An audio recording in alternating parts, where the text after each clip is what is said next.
तो दोस्तों इस गाड़ी के अंदर आ गया है पिकअप का इशू।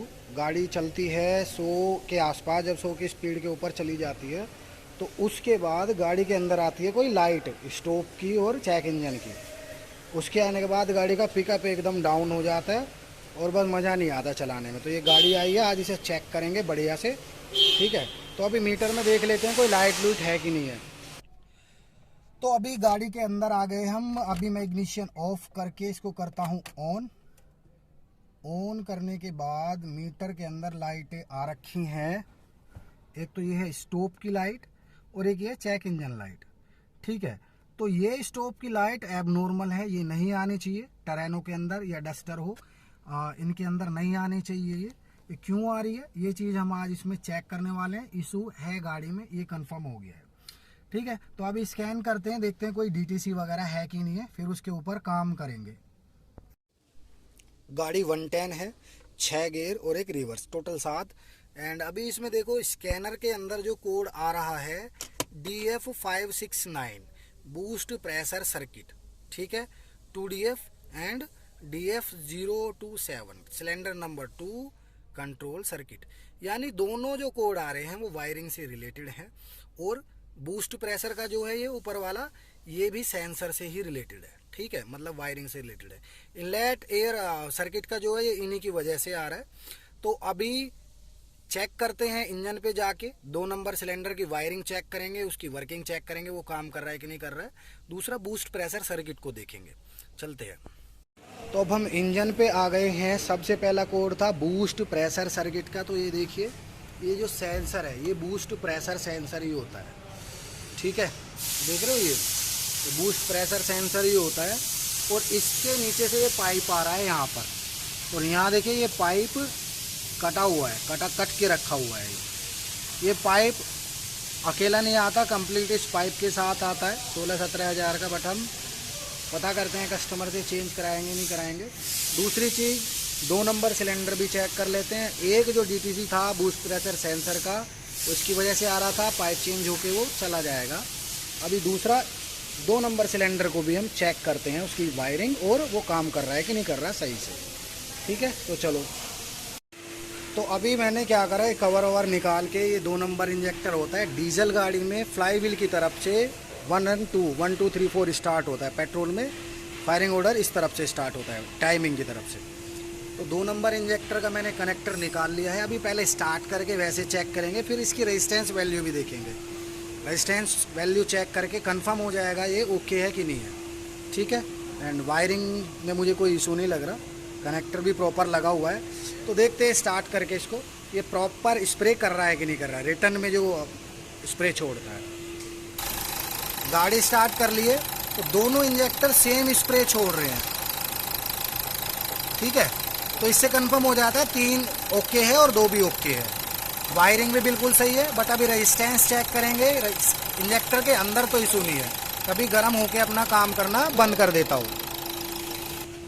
गाड़ी बंद कर दी है। अभी ये कनेक्टर निकाल के और 3 नंबर का भी निकाल लूँगा। दोनों का रेजिस्टेंस सेम आना चाहिए, क्योंकि कोड इसका आ रहा था, ये फॉल्टी लग रहा है और इसका नहीं था, तो ये ओके है। तो दोनों में चेक कर लेंगे तो समझ में आ जाएगा इंजेक्टर ओके है और वायरिंग भी ओके है, ठीक है। फिर ये पाइप डलेगा, उसके बाद गाड़ी चला के देखेंगे। तो दोस्तों मेरे पास एक ऐसी वायरिंग पड़ी हुई थी इंजेक्टर की, हमने इसको काटा नहीं है, अलग से एक कनेक्टर बना के इसमें लगाया और वैल्यू रखनी है 200 K पे।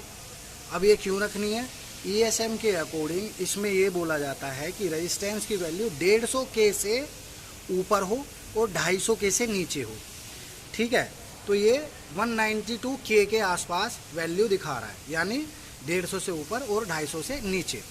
रेजिस्टेंस इसका चेक कर लिया, बिल्कुल ओके है, इंजेक्टर भी ओके है, ठीक है।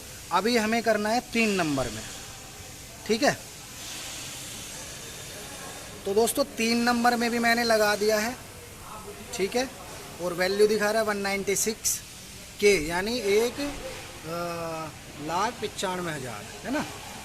तो ये भी वैल्यू बिल्कुल ओके आ रही है, 150 K से कम और 250 K से, और 150 K से ज़्यादा और 250 K से कम, यानी दोनों में सेम वैल्यू आ रही है। रेजिस्टेंस दोनों में ओके आ रहा है, तो ये इंजेक्टर बिल्कुल ठीक है। अभी हमें सिर्फ ये पाइप डालना है वो डालने के बाद गाड़ी को चलाना है, ठीक है। एंड मतलब सीधी सी बात है यार, ये पाइप प्रेशर जो है ना, जो पिकअप डाउन हो रहा है वो इसी की वजह से हो रहा है। ओवरऑल चीज़ ये समझ लो आप। इंजेक्टर भी चेक कर लिया, इंजेक्टर बिल्कुल ओके है। ये पाइप चेंज होके लाइट ओके हो जाएगी। या अभी एक काम करते हैं, इसको पाइप को काट के मैं यहाँ लगा देता हूँ, फिर क्लस्टर मीटर में चेक करते हैं कोई लाइट आती है कि नहीं आती है। पाइप तो ये चेंज होगा ही होगा, ठीक है।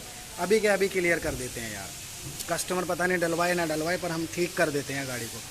तो अभी ये सब पैक कर देता हूँ, पाइप को काट के यहाँ लगा देते हैं, फिर गाड़ी स्टार्ट करके देखते हैं।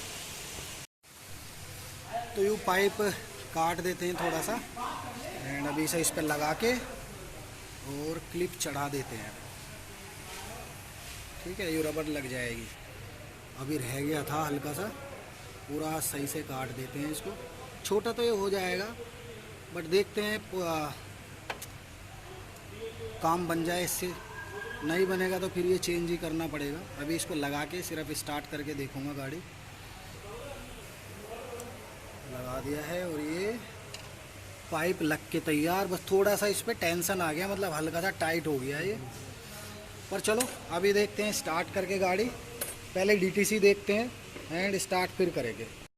तो अभी इग्निशन ऑन करके देख लेता हूँ। पहले इग्निशन ऑन हो गया है और स्टॉप की लाइट जा चुकी है, बट अभी भी हम इस पर विश्वास नहीं करेंगे। पहले डीटीसी इसका इरेज करेंगे सिस्टम से और फिर स्टार्ट करके देखेंगे लाइट है कि नहीं है। अगर लाइट आती है तो फिर वो पूरा पाइप रिप्लेस होगा, ठीक है। और या फिर कहीं और वायरिंग वगैरह में इशू होगा। अगर लाइट चली जाती है स्टार्ट होने के बाद, फिर वही फॉल्ट था, गाड़ी ओके हो गई है।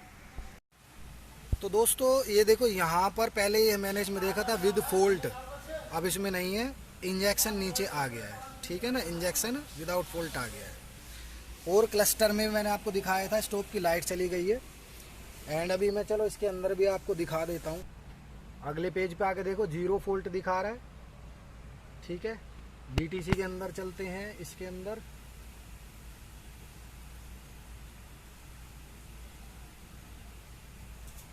तो इसने यहाँ दिखा दिया नो फॉल्ट प्रेजेंट और स्टोर्ड, मतलब अब इंजेक्शन के अंदर कुछ नहीं है। अभी करते हैं गाड़ी को स्टार्ट।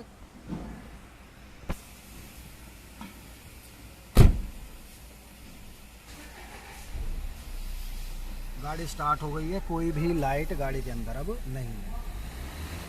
गाड़ी बिल्कुल नॉर्मल है। तो दोस्तों बिल्कुल ओके हो गई गाड़ी। यही था इस वीडियो में। वो पाइप चेंज होना है, ठीक है, हम चेंज करेंगे उसको, बट कस्टमर अगर नहीं करवाता है वो बात अलग है। तो गाड़ी ओके हो गई है friends. Thank you so much. मिलते हैं किसी और वीडियो में, तब तक के लिए जय हिंद जय भारत।